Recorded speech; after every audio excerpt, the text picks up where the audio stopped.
చంద్రబాబు నాయుడు గారు జగన్ గారిని ఉద్దేశించి మాట్లాడినటువంటి మాటలు చాలామందికి గుర్తుండుంటాయి. ఎందుకంటే ఆ మాటలు వినే మోసపోయారు కాబట్టి. సో ఇప్పుడు ఆ మోసపోయినటువంటి పబ్లికే ఆ మాటలను గుర్తు చేసుకుంటున్నారు. జగన్మోహన్ రెడ్డి అధికారంలోకి వచ్చిన తర్వాత గ్యాస్ ధరలు పెరిగాయా లేదా చెప్పండి తమ్ముళ్ళు అని మీటింగ్లో చెప్పారు. జగన్మోహన్ రెడ్డి అధికారంలోకి వచ్చిన తర్వాత పెట్రోల్ ధరలు పెరిగాయా లేదా చెప్పండి తమ్ముళ్ళు అన్నారు. జగన్మోహన్ రెడ్డి అధికారంలోకి వచ్చిన తర్వాత నిత్యావసర సరుకుల ధరలు పెరిగాయా లేదా చెప్పండి తమ్ముళ్ళు అన్నారు. జగన్మోహన్ రెడ్డికి డబ్బు పిచ్చి పట్టి అన్ని పెంచినాడు, మేము అధికారంలోకి వస్తే ఇవన్నీ తగ్గుతాయి తమ్ముళ్ళు అని చెప్పాడు. కట్ చేసే కాలం గిరున తిరిగింది, కర్మ అనుభవించక తప్పదు. ఇప్పుడు వాలాయాంలోనే జరుగుతుంది కదా. పైగా వీళ్ళు మాట్లాడుతున్న మాటలకి ఇక్కడ గ్రౌండ్లో జరుగుతున్న వాటికి ఏం సంబంధం లేదు. దానికి సంబంధించి 2 వీడియో క్లిప్పింగ్స్ మీకు ఇక్కడ చూపిస్తాను నేను. నా దేశం నా బాధ్యత అని చెప్పి కూటమి పార్టీ నాయకులు కానీ వారి మీడియా కానీ చంద్రబాబు గారు, లోకేష్ గారు, పవన్ కళ్యాణ్ గారు, అక్కడ ప్రధానమంత్రి మోదీ గారు చెప్పారని చెప్పి వీళ్ళు గ్యాస్ కానీ ఇంధనం కానీ పెట్రోల్ డీజిల్ వీటన్నిటిని పొదుపు చేస్తామని చెప్పి మరి వెహికల్ హాలిడే అని చెప్పి ఇట్లా రకరకాలుగా నిర్ణయాలు తీసుకొని విదేశీ పర్యటనలు పోకూడదని చెప్పి నిర్ణయాలు తీసుకొని క్యాబినెట్ మీటింగులు పెట్టి హడావిడి చేశారు.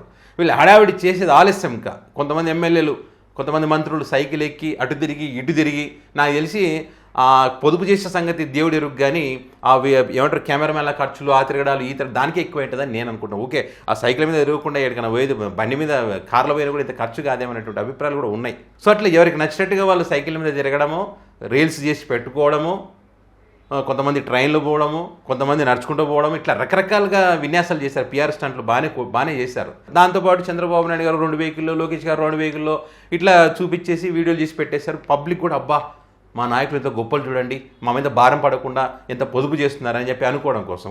ఆ తర్వాత ఆ వీడియోలు బయటకు వచ్చిన కొన్ని నిమిషాల్లోనే లోకేష్ గారు ఫ్లైట్ ఎక్కి వేరే చోటుకు పోతారు. చంద్రబాబు గారు కాన్వాయ్ 100 కాన్వాయ్లు పోతాయి. వాళ్ళ లీడర్లు ర్యాలీలు చేస్తారు. ఎట్లా చేస్తారు అనేది కూడా నేను చూపిస్తా. ఇక్కడ ఒకసారి చూడండి. ఇది ఒక జీవో ఇచ్చారు వాళ్ళు. కొన్నేళ్ల పాటు విదేశీ ప్రయాణాలు చేయకూడదని క్యాబినెట్ నిర్ణయం తీసుకున్నారు. ఆ నిర్ణయం తీసుకున్న వెంటనే జూన్లో రష్యా పర్యటన ఖరారు చేసుకున్న నారా లోకేష్ గారు. ఆ తర్వాత ఇక్కడ మరొక జీవో ఇచ్చారు. అదేంటయ్యా అంటే చంద్రబాబు నాయుడు గారు సింగపూర్ విజిట్ జూన్ 13 నుంచి 16కి పోతా ఉన్నారు. అక్కడ ప్రధానమంత్రి మోదీ గారు కూడా మరి వేరే దేశం పోతే అక్కడ పైన సెక్యూరిటీ, ఆకాశంలోని సెక్యూరిటీ కోసం భారీగా కల్పించినటువంటి పరిస్థితులు మనం చూసాం. సో అది ఆ రకంగా చేస్తే ఇక్కడ వాళ్ళ లీడర్లు చూడండి ఒకసారి. ఇక్కడ ఇది మంత్రి గారి కాన్వాయ్. అది కూడా ఎప్పుడు నో వెహికల్ డే, వెహికల్కి హాలిడే ప్రకటించిన రోజే నెల్లూరు నుంచి ఆత్మకూరుకి మంత్రి గారు ఆనం రామనారాయణ రెడ్డి గారు పోయినది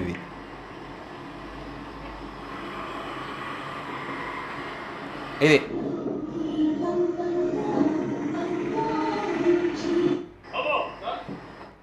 ఓకే, ఇది పరిస్థితి. పొదుపు ఎట్లా చేస్తున్నారు అనడానికి ఇంకోటి చూపిస్తా చూడండి.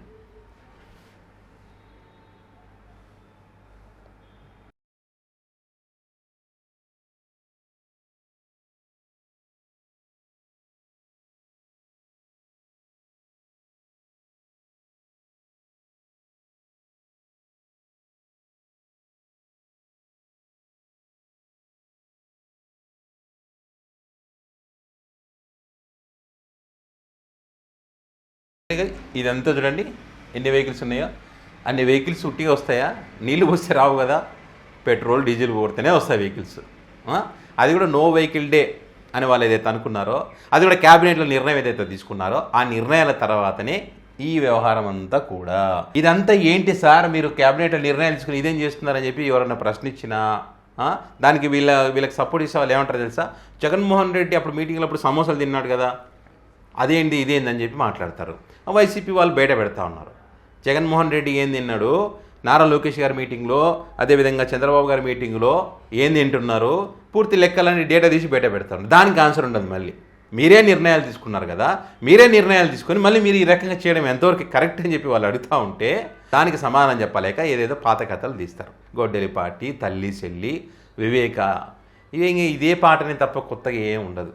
ఇదంతా ఒక ఎత్తు అయితే ఈ 10 రోజుల కాలంలోనే 4 సార్లు పెట్రోల్ ధరలు పెరిగినాయి. మరో 2-3 సార్లు కూడా పెరిగేటువంటి అవకాశం ఉందంట. పెట్రోల్ అంటే దగ్గరగా 20 రూపాయల వరకు పెరిగేటువంటి అవకాశం ఉందంట. ఇప్పుడు ప్రస్తుతం చూడండి, ఇక్కడ 10 రోజులలోనే ₹7.34 పెట్రోల్కి పెంచినారు, ₹7.45 డీజిల్కి పెంచినారు. ఇది ఈ 4 సార్లు కలిపేది.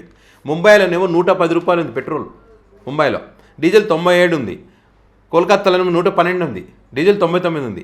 చెన్నైలో వీళ్ళు ఏదైతే చెన్నై పరిస్థితి బాగాలేదు, తమిళనాడు నాశనం అయిపోయింది, అదే ఇదేంది బాబు గారు అన్నారు కదా, అక్కడ 108 రూపాయలు ఉంది డీజిల్ పెట్రోల్ ధర. డీజిల్ ధర 99 రూపాయలు ఉంది.